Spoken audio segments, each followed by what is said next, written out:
I'm in the middle of working on this Bandai A-Wing fighter, which is just a fabulous little kit. Every time I talk about this thing, I just have to point out that it's just awesome. Just a great little kit. Anyway, it's got, of course, this kind of dark red.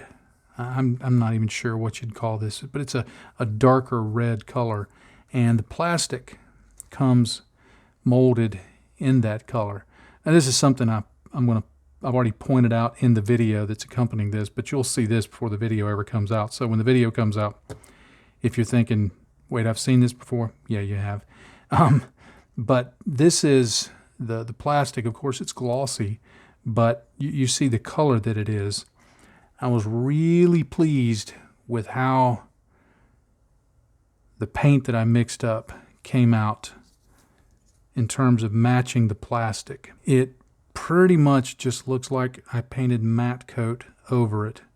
This one may be a little more red, just a touch more red, but I was able to get the color matched fairly close to the plastic, which I was kind of surprised myself with doing that. Now, anytime I'm working on a model where I don't have the exact color for any part of it, and they actually give you in the color callouts, they actually tell you that it's cocoa brown and red matter and flat white. Well, I didn't have any of those in terms of knowing what those manufacturers were. But anytime I'm making up, having to paint something that's a custom color like that, I always keep on hand little jars. I got these at Hobby Lobby. You can get ones that are, you can use old jars that are cleaned out. I didn't have any on hand, actually.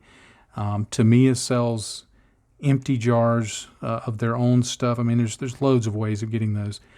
But I got these at Hobby Lobby, and they're just a little plastic jar with a lid that snaps on. It's got a pretty good seal to it. Mixing colors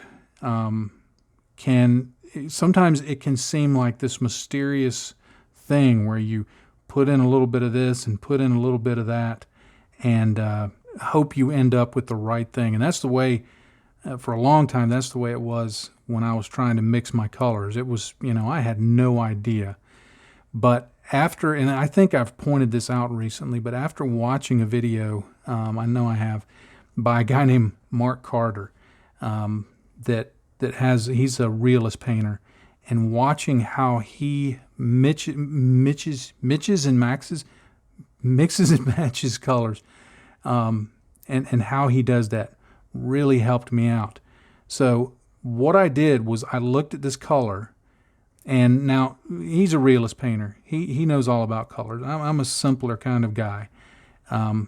But I looked at this and I said, okay, that's basically red.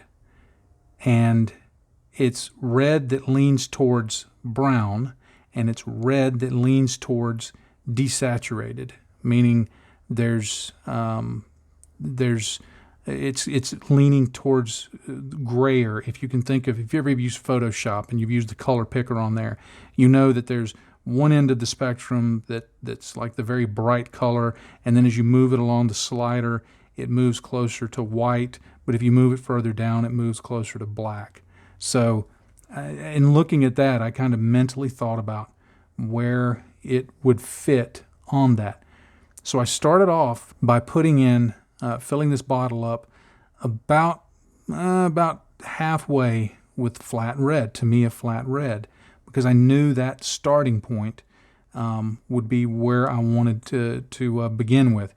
What I've found is if I'm trying to make a color, and I'm sure that someone with an art background would tell me this is probably overly simplistic, but it works for me, is I start as close to the lightest tone that is associated with what I'm trying to get to, or closest to the primary. Meaning, the closest to the primary was just flat red. So I started with the flat red. And then I looked around for something that was more of a red-brown and a little bit desaturated. Now, it just happens to be that Tamiya Whole Red is exactly that. It's a red-brown, it's desaturated, it's a little darker than this. But what I was able to do is just start putting in literally a drop at a time into this little jar here, and I'd mix it up, and I'd put a little dab of it. Let me show you this. I'd put a little dab of it on the back of one of the parts. And you can see, if I get it in the light, you can see it's the flat area. You can see where I was testing that out. And so I just kept adding a little bit at a time, and it didn't take but about maybe 5 drops in this quantity of red to take it from red, the flat red color, to essentially the brown, red-brown that the plastic is cast in, and is like it showed earlier, it's almost an exact match. But since I've started taking that approach of saying, okay, what is either, I mean, now sometimes, it's going to be close enough that I don't necessarily, like if I'm trying to get a purple color, I'm not necessarily going to pick red or blue. I'll find purple and I'll put that in my jar and go from there if it's fairly close. But finding what is the closest color in terms of primary colors, or maybe even secondary colors, or a lighter color, like if I'm starting at, if it's going to be a very light color, starting at white perhaps, or a light gray or something like that, and then adding in the other colors a little at a time, and just trying to think out what is going on say this color in terms of the color wheel, because this starts at red. To add in brown means when you're adding in brown, you're adding in some red and green, because red and green make brown. And then if you want that brown to be a little darker, you can add in black, but it will make it a little more desaturated. If you don't want it desaturated, you use blue instead, and that will darken it just a bit, tiny bit. That will darken it, but retain the color saturation. So I say all this just to say that, a lot of times modelers kind of poo-poo color theory is something that we don't need because we have so many colors. And that's kind of true. I mean, you can, I think Vallejo has 800 colors in their range, and if you can't find it in Vallejo's range, you probably don't need it.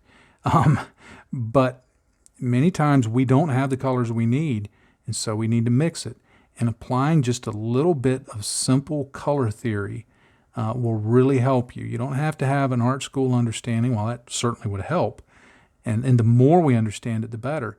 Knowing just a little bit will allow you to mix up a color so that you can get your parts matched up to the plastic pretty darn close.